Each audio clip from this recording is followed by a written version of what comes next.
Jake Paul's California mansion has been raided by the FBI, multiple news organizations report.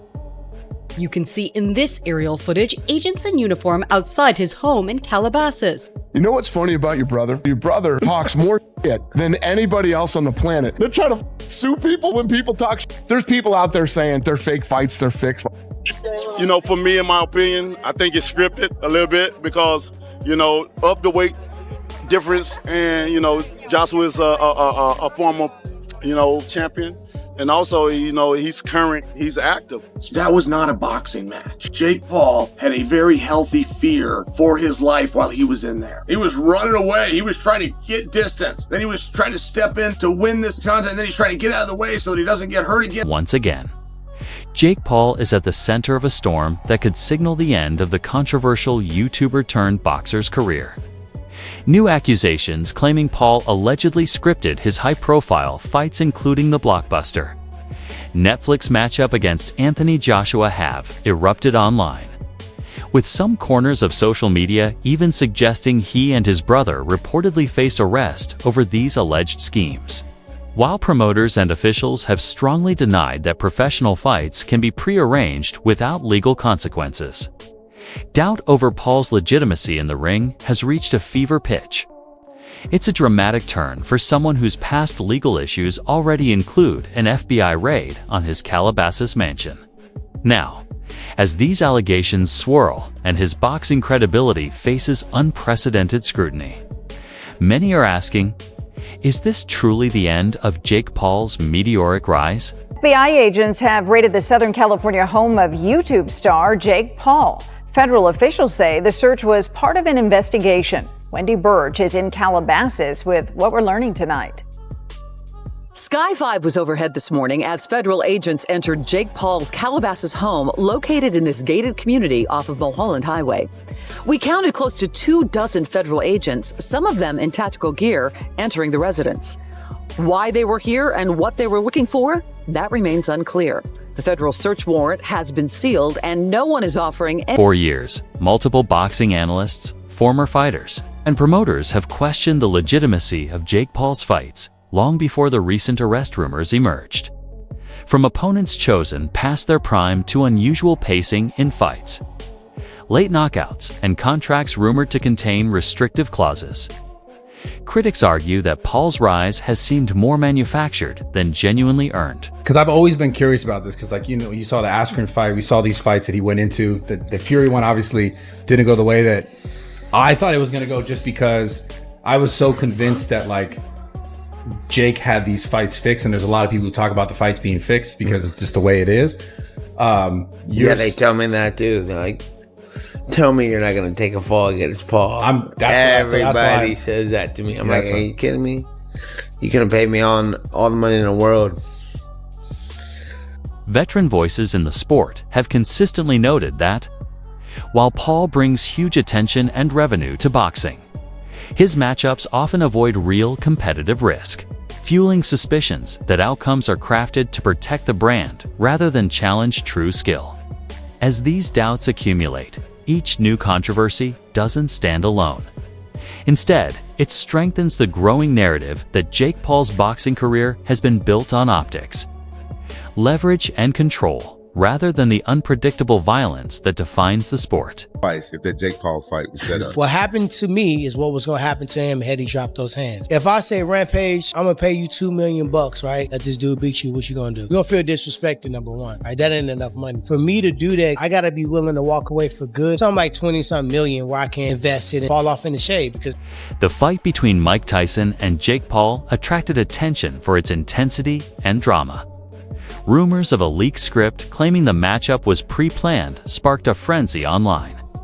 Alleged audio recordings surfaced, supporting claims that the fight's dramatic moments, including Tyson's supposed fatigue that led to Paul's knockout victory, were staged. Graduate in the United States is $1.3 million.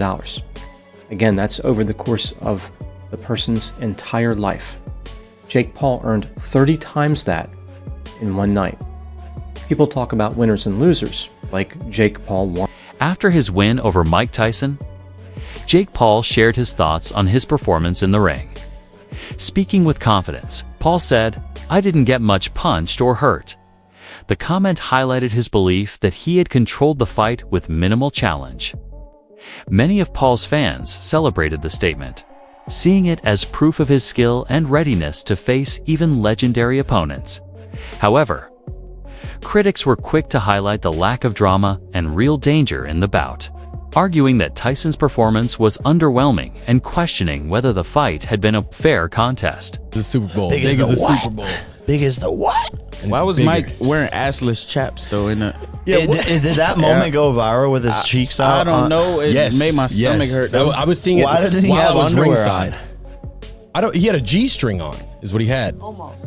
I thought he was completely butt naked. Nah, he looked like a stripper. But yeah, biggest live gate, 18.1 millions in U.S. boxing history outside of Las Vegas.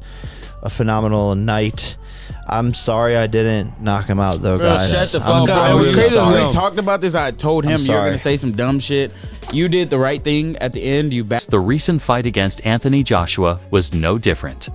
Many commentators called the matchup absurd, highlighting the huge gap in experience, size, and pedigree between Paul and Joshua, with some describing the event as more spectacle than sport.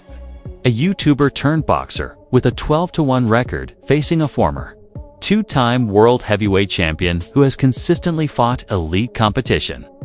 Numerous analysts labeled the pairing lopsided, viewing Paul as a cash-grab opponent rather than a legitimate challenge, further fueling speculation that the event prioritized spectacle over sport. Jake Paul, fake Paul I call him, against Anthony Joshua. Massive unit, two-time world champ, still got a big punch. I think he's mentally fragile at world level if he goes against the big guns because of the knockout, especially the Dubois knockout when he got fucking splattered. You know what I mean? In round 5 and he got hurt early on and then he got done. And he's not been in the ring for 13 months. Yeah. But can you see a world in which Jake Paul is competitive in this fight? No. No. How do you see the fight going if AJ takes it serious?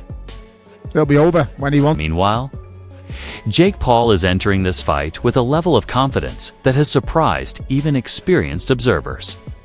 Recent commentary noted that he displays a strong belief in his ability to meet the challenge and secure a win. Unlike some of his previous bouts, Paul is approaching this fight with intense focus and determination. Analysts following his preparation highlight that his mindset is crucial, and his confidence reflects both physical readiness and mental strength. This approach indicates that he isn't underestimating the challenge of facing a former heavyweight champion, but is instead treating it as a chance to prove himself on the global stage. He's very big. I'm here to shock the world, inspire the next generation. We're in the Heat arena. I'm a big Heat fan. Miami's on fire. This is my first pro fight, was in Miami against Gibb. I'm bringing that same energy here. However, Jake Paul's growing confidence in the boxing world has sparked skepticism from many veteran analysts. Critics argue that Paul's belief in his ability to take on a fighter like Anthony Joshua is unrealistic. Joshua, a highly decorated and experienced heavyweight, brings years of training, countless championship bouts, and proven endurance that Paul has yet to encounter. Observers have also pointed out that Paul's physique and performance suggest he may be relying on speed or other enhancements. Jake Paul natural? No. I can say that with pretty certain confidence in that statement, mainly because, as you heard me mention, I know a lot of the people he trains with and I have heard things. Now let's give Jake the benefit of the doubt, right? He's able to restrain from the peer pressure that everyone's putting on him to hop on these certain compounds. Then that would be cool to train natural, do what he needs to do. But the thing is, his body composition has changed so much, his explosiveness, his power, and yes, that comes with training and time. But I find it very, very suspicious that for some reason, whenever a drug test gets brought up, for instance, when Fury wanted that in the contract, Jake Paul turns them down. So you should think to yourself, it's probably because he's not natural. Now I want to make it clear, I don't care whether Jake Paul is natural or not. There's so many people that aren't natural that are in combat sports. In fact, Tyron Woodley probably is also not natural. Everyone wants that little edge over their competition, and that's where drugs and anabolics come into play. There's certain compounds that are out there that just increase your explosiveness immensely. Your recovery, so that you can stay in the same weight class, which is very important for combat sports, whether that's boxing, UFC, whatever type of combat sport you're doing. So that is why you guys have seen so much improvement from Jake Paul. Of course, he has a great circle around him, great trainers, great coaches, a great regimen, but definitely anabolics play a very fundamental role in that. They allow him to train as hard as he does. They allow him to increase his power and speed. And of course, when you think of those concepts, that's essentially the recipe to— Despite all the controversies, significant money is being wagered on this fight. The betting activity itself has become part of the debate surrounding the Paul versus Joshua event. Fans, casual bettors, and even some well-known personalities have been actively placing bets, adding fuel to the ongoing discussion about whether the matchup is a genuine sporting contest or simply a spectacle. But yeah, but it's obviously scripted, isn't it? I'm like, no. One, that's illegal. I mean, this is a professional contest. Two, we would never sign up to anything that's going to make AJ look bad or devalue him, lose rounds, go loads of rounds. Do you think there's any world in which AJ pulls back, though? No, absolutely. He couldn't do that as a fighter. He would be incapable of going in there and holding back. I mean, I think the only thing that's a bit harsh is if Anthony Joshua doesn't knock him out in the first round, he should be ashamed of himself. Like, Brian, give us 2, or 3. Because if Jake does move, he can look after himself. It's not like he's just going to get one shot round the arm and... Do you think this marks the true end of the Jake Paul era? Or is it just another scandal he'll recover from? Share your thoughts in the comments below.